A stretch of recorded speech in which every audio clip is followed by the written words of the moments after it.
Nabi SAW dalam sebuah hadis pernah datang ke rumahnya Imam Syafi'i, ke rumahnya Sayyidatuna Aisyah. Ketika sampai ke rumah si Aisyah, dia tanya, ada makanan? Nggak ada. Izan ana shaim. Ketika dia tanya ke rumah Aisyah, dia bertanya kepadanya, ada makanan wahai Aisyah? Kalau tidak, kalau begitu aku puasa. Kan kalau begitu aku puasa itu kan niat. Diucapkan, berarti kan sunnah. Kemudian ketika haji dan umrah, ketika haji Nabi SAW, itu Nabi SAW melafazkan nawaitul hajja wa ahramtu bihi lillahi ta'ala. Semua sahabat mendengar, berarti apa? Diucapkan. Berarti mengucapkan sunnah. Karena apa? Semua yang dilakukan Nabi SAW itu sunnah. Kalau tidak ada dasar-dasar yang mewajibkan, berarti sunnah. Karena sudah pernah dilakukan oleh Nabi SAW. Nah, makanya kalau ada seorang daripada mazhab Imam Syafi'i kemudian bertalafut dengan niat sebelum sholat, ya jangan ditegur, jangan diingkari. Kenapa? Mereka itu melaksanakan sesuai dengan mazhabnya.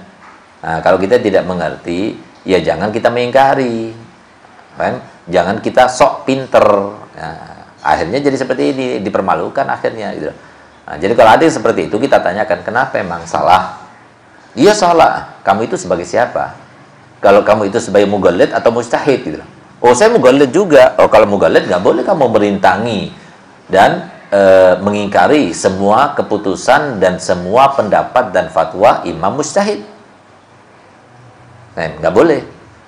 Nah, mughalid itu nggak boleh mengingkari. Kalau dia mengatakan enggak, saya ini mujtahid juga. Oh, kalau mujtahid, kamu berarti orang bodoh. Kenapa? Kamu nggak belajar ilmu usul fikih. Orang syaratnya mau jadi mujtahid itu harus hafal Quran dengan 7 qiraahnya. Harus tahu dengan asbab nuzulnya. Harus tahu dengan nasih mansuhnya. Kamu hafal Quran nggak? Dengan 7 bahasa, dengan 7 qiraah. Ditambah lagi dia harus hafal 100.000 hadis. Bukan dihafal dari kitab Bukhari, dihafalkan di Sahih Muslim, tidak. Dia hafal dan langsung dia dapatkan riwayat itu langsung daripada perawinya.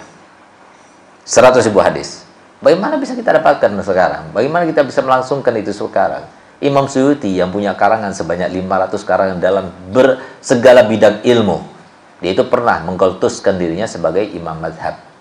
Tapi cuma seminggu. Begitu dicecar dengan pertanyaan-pertanyaan oleh ulama pada saat itu, kemudian dia angkat tangan dan dia mengatakan, aku bukan seorang mujtahid mutlak, tapi aku adalah seorang mujtahid nisbi. Artinya seorang mufti biasa saja. Apalagi kita gitu. Nah, jadi biarkan kita itu menjadi seorang yang munsif. Siapa munsif? Munsif itu adalah orang yang mengakui kelebihan orang lain dan mengakui kekurangan dirinya sendiri. Nah, itu adalah seorang munsif. Seorang yang proporsional. Artinya mazhabnya dia dengan mazhab kita nggak harus sama, ya. Nah, jangan fanatik dengan mazhab. Nah, karena nggak sama dengan mazhabnya langsung dia tegur. Jangan. Ini mazhabnya bisa jadi beda. Jadi jangan sok-sok tahu, jangan sok-sok pintar. Apalagi banyak orang menegurnya, itu nggak pantas. Gitu. Tanya, kamu itu mazhabnya siapa?